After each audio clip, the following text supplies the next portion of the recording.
Okay, so clearly you've gotten your mission call to what is obviously the best mission in the world. People will try to tell you it's their mission. No, it's yours.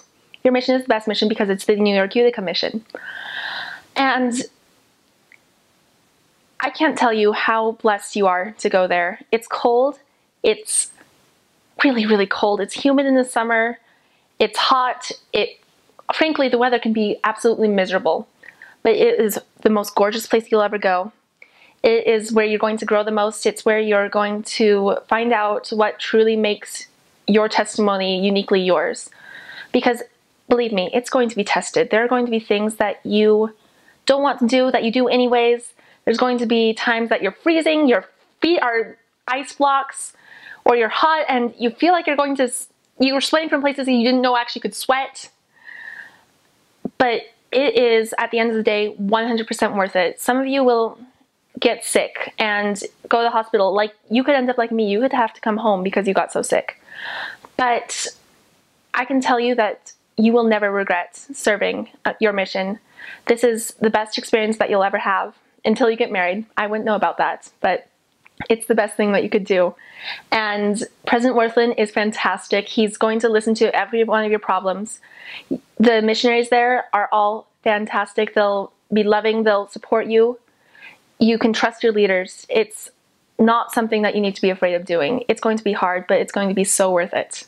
And don't worry about the wards or the wards that you go to or the people that you talk to. Don't be afraid of them. They might be a little rough at first, but everyone there wholeheartedly believes in the gospel. And they're going to be willing to help you as long as you figure out how to help them as well. When you're preparing for a mission, get a copy of Preach My Gospel in whatever language you end up speaking. I don't know if the Utica Mission actually has any languages now, but get a copy of Preach My Gospel and study chapter 3, the Gospel of Jesus Christ especially, because that is the fundamentals of what you're teaching. It's nice to know things like the first vision. It's nice to know things like the plan of salvation, but everything is encompassed in the Gospel of Jesus Christ. That is what you're going to need to learn. That's what you're going to need to learn to teach with power and authority as a messenger of Christ, because without that, nothing else will hold together.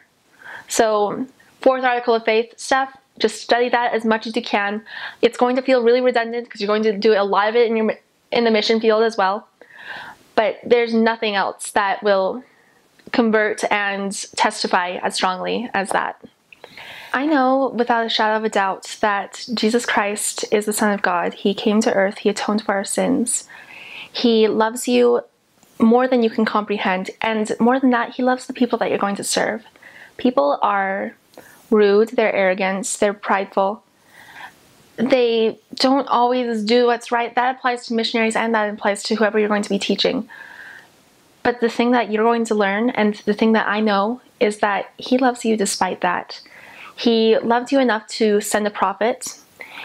In these latter days, he loved you enough to send the Book of Mormon. He loved you enough to have the Bible be translated correctly. He loved you enough for the Bible to even survive the way it did. The fact that so much of it is still correct is nothing short of a miracle. The languages weren't corrupted as much as they could have been.